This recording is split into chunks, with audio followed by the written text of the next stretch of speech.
Müsəlman qalası kitabı Əd-duau limən ləbisə thawban cədidə. Təzə paltar geyinən üçün edilən dua. Yəni müəllif rahimehullah bir bölüm açır və deyir ki, təzə paltar geyinən üçün edilən dua tubli və yuxlifullahu Teala. Yəni bunu köhnəldəsən, uca Allah da yenisini yetirsin, versin. Bu dua Abu Said el-Xudri radiyallahu anhudan gələn hədisdə, rivayətdə gəlmişdir. Qalə kən Rasulullah sallallahu aleyhi və səlləmə İzə istəcəddə thawban səmməhu bismihi İmmə qamisan əv imamətən thumma yəqul. Yəni Peyğəmbər sallallahu aleyhi və səlləm yeni paltar əldə etdiyi zaman onu adıyla adlandırardı, ya köynə və yaxud da əmmam. Və sonra deyərdi ki, Allahümmə ləkəl həmdu əntə kəsəvtənihi əsəluka min xeyr və xeyri mə suni'alə. Allahım, həmd sənə aiddir, həmdə layiq olan sənsən. Bunu mənə sən geyindirdin. Onun xeyrini səndən istəyirəm və onun xeyirli istifadəsini səndən istəyirəm. Və əuzu bikə min şərri və şərri mə suni'a lehu. Onun şərrindən və onun pis istifadəsindən və yaxud da günaha istifadə olunmasından sənə sığınıram. Qalə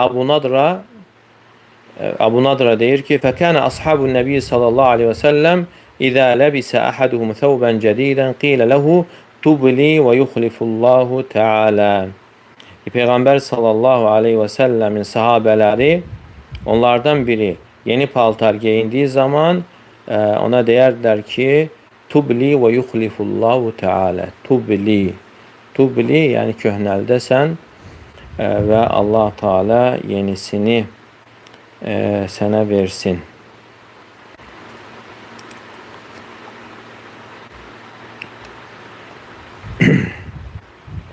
Və müəllif rahimehullah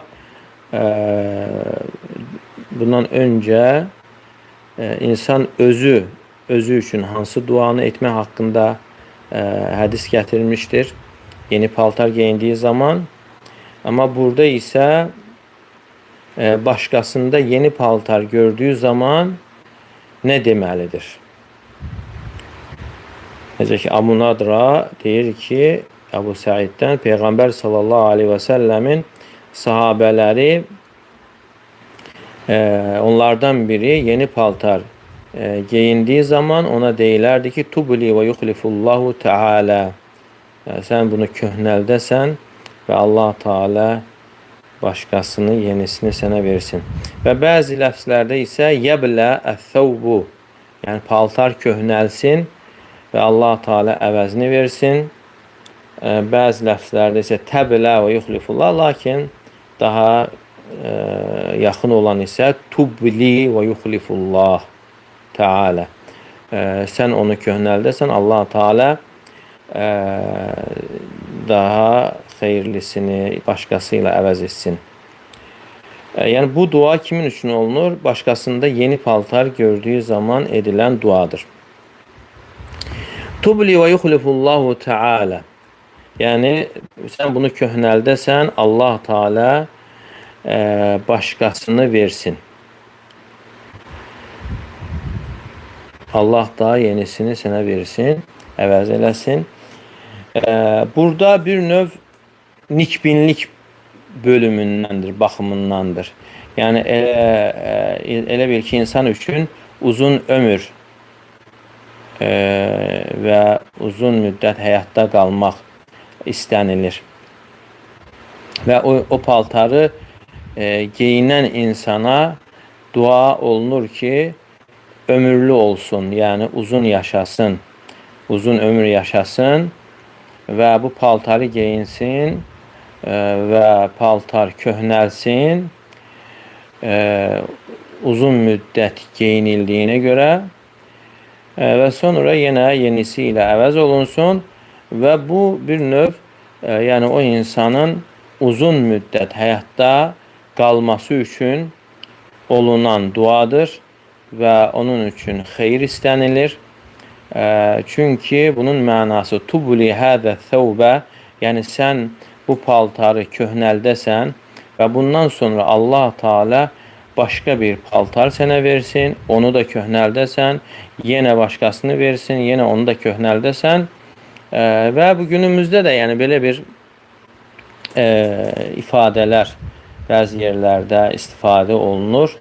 Yeni paltar giyən insana, yəni valideyn yaxud anası evladına, balaca evladına belə dua edir, köhnəldəsən deyə dua edir və yaxud da yırtılsın deyə dua edir. Lakin bu hədisin mənası isə daha üstündür. Bu hədis daha bəlağətlidir. Yəni insanların dediyi sadəcə yəni onu köhnəldəsən deyirlər. Amma burada isə gəlir ki, tubli və yuxlifullahu Teala, yəni sən bu paltarı köhnəldəsən və Allah Teala yenisini sənə versin. Bu sadəcə paltarın köhnəlməsi duası olunmur və bununla yanaşı ondan yenidən başqası ilə əvəz olunması istənilir. Yəni ola bilər paltar köhnəlsin, sonra insan o həmən paltardan sonra yaşamasın və yaxud da başqa geyiniləsi bir şey ona nəsib olmasın. Ona görə bu dua daha kamil, daha əhatəli və daha bəlağətlidir. Tubli hədə və yuxlifullahu Teala.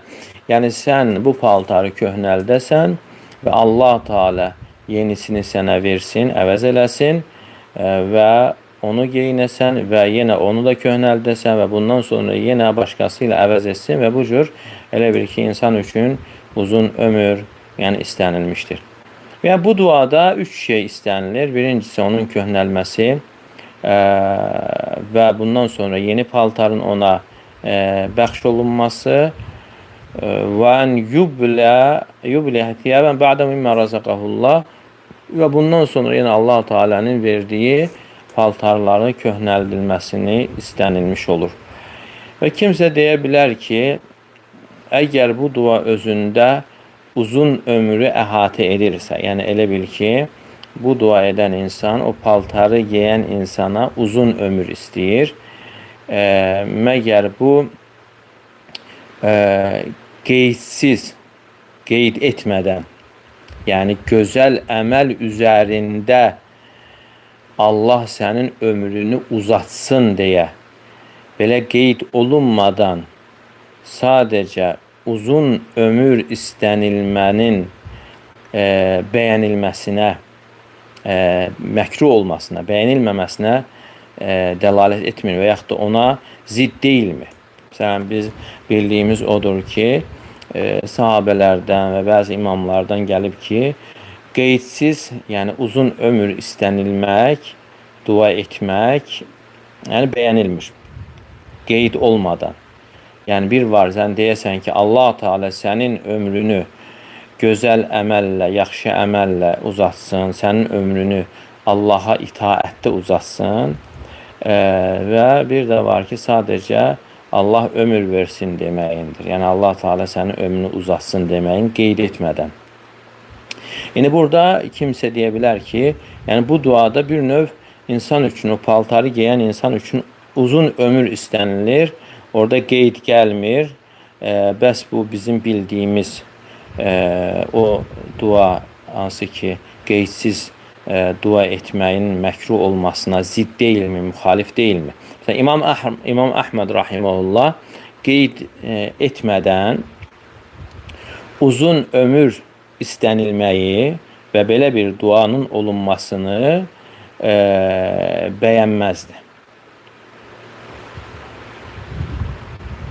Yəni o görüşdə idi ki, mütləq, yəni bir kəsə, yəni uzun ömür istəyirsənsə qeyd edəsən ki, Allah Teala sənin ömrünü özünə ibadətdə, itaətdə, gözəl əməl üzərində uzatsın. Yəni məsələ sadəcə insanın ömrünün uzun olması deyil. Yəni hər hansı bir əməl üzərində uzun olması deyil. İstəyir yaxşı, istəyir pis. Burada əsas meyar insanın ömrünün gözəl əməl üzərində uzun olmasıdır. Yəni ola bilər insanın ömrü uzun olsun pis əməllə. Pis əməllə, yəni bu o deməkdir ki, insan daha da yüklənmiş olur.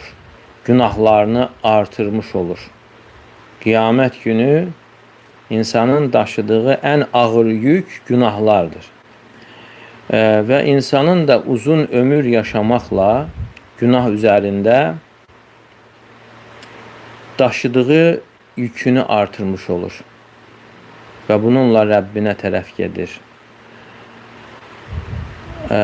Ona görə sözsüz ki, insana uzun ömür istənildiyi zaman qeyd olunmalıdır.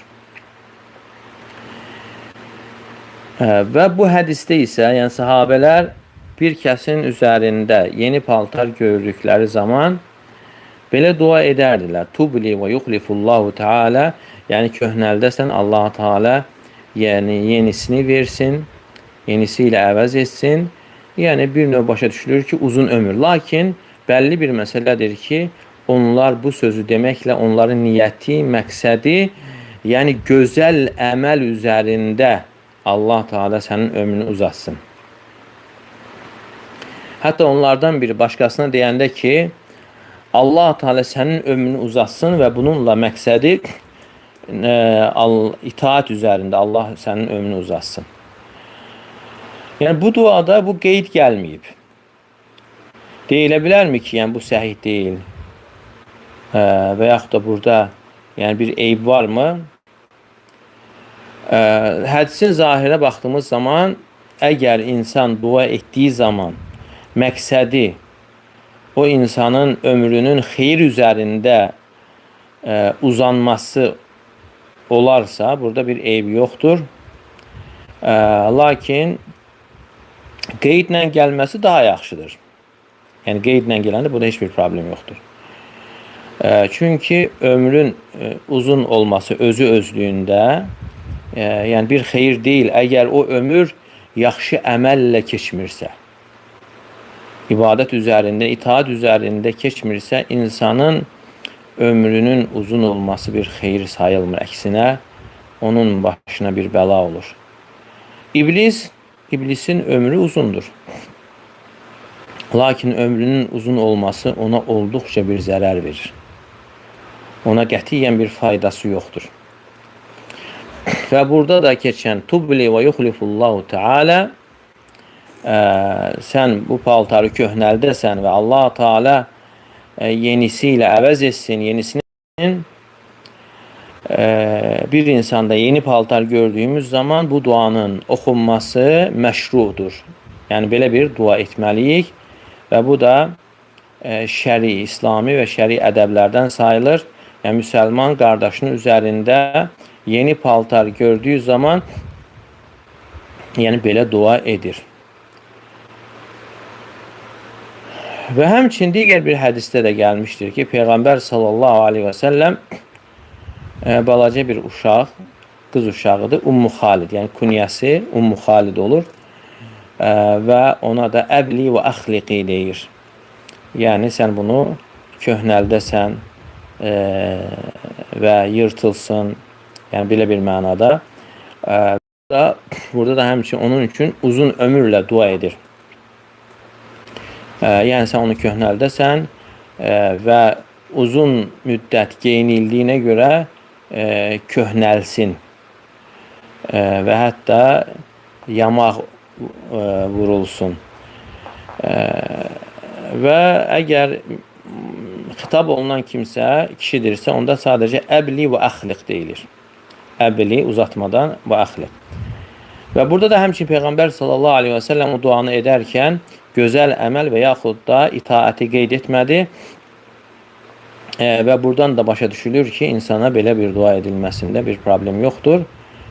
Uzun ömür istənilməsinin və sözsüz ki, niyyət olmalıdır. Yəni uzun ömür xeyir əməlindən olsun şərt deyil, yəni qeydlə gəlməsi, amma qeydlə olması sözsüz ki, daha yaxşıdır. Və qeyd etməsə belə gərək məqsədi, yəni niyyəti olsun ki, yəni o insanın uzun ömrü xeyir içərisində olsun. Və burada da, bu hədisdə də Peyğəmbər sallallahu aleyhi və səlləm yəni ona uzun ömürlə dua edir.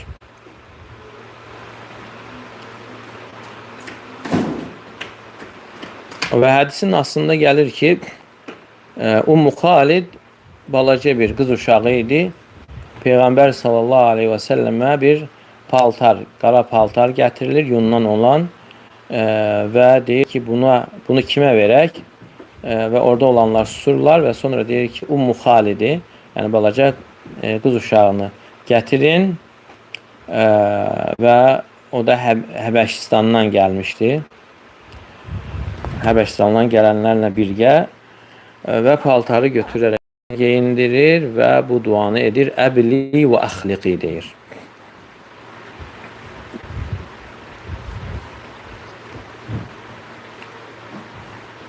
Yəni bu da onu bildirir ki, yeni paltar geyinən insana olunan dua qısaca olaraq Tubli və yuxlifullahu Teala. Tubli və yuxlifullahu Teala. Yəni bunu köhnəldəsən, Allah Teala yenisini versin. Və bu hədisin faydalarını götürək. Bu hədisdən alınan faydalardan müsəlmana bu duanı etməyin məşru olması, yeni paltar geyindiyi zaman, çünki bunun özündə müsəlmanlar arasında sevgini yaymaq vardır. İkinci fayda isə Əl-Muslimul Ləbibu huvəl-ləzi yaqsidu bi'amali vəchallah. Ağıllı müsəlman o kimsədir ki, öz əməli ilə məqsədi Allah rizası olur və bununla da adəti ibadətə çevirir və yeni paltar geyindiyi zaman və başqasını məqsədi Allahın nemətini ortaya çıxartmaq, izhar etmək olur. Və bundan başqa da salih niyyətlər tuta bilər. Peyğəmbər sallallahu aleyhi və səlləm buyurur ki, İnna Allaha Teala yuhibbu an yura athara ni'matihi ala abdihi. İnna Allah yuhibbu an yara athara ni'mati ala abdihi. Allah Teala nimətinin əsərini, izini qulunun üzərində görmək istəyir. Yəni verdiyi neməti qulunun üzərində görmək istəyir. Və həmçinin faydalardan bu formada duanı yeni paltar geyinən üçün etməyin müstəhəb olması və dördüncü fayda isə Peyğəmbər sallallahu aleyhi və səlləmin yəni balacalara qarşı da mülayim və mərhəmətli olması və hətta onlara künyə verməsi. Balaca uşaq idi, ona filankəsin anası deyərək künyə verərdi.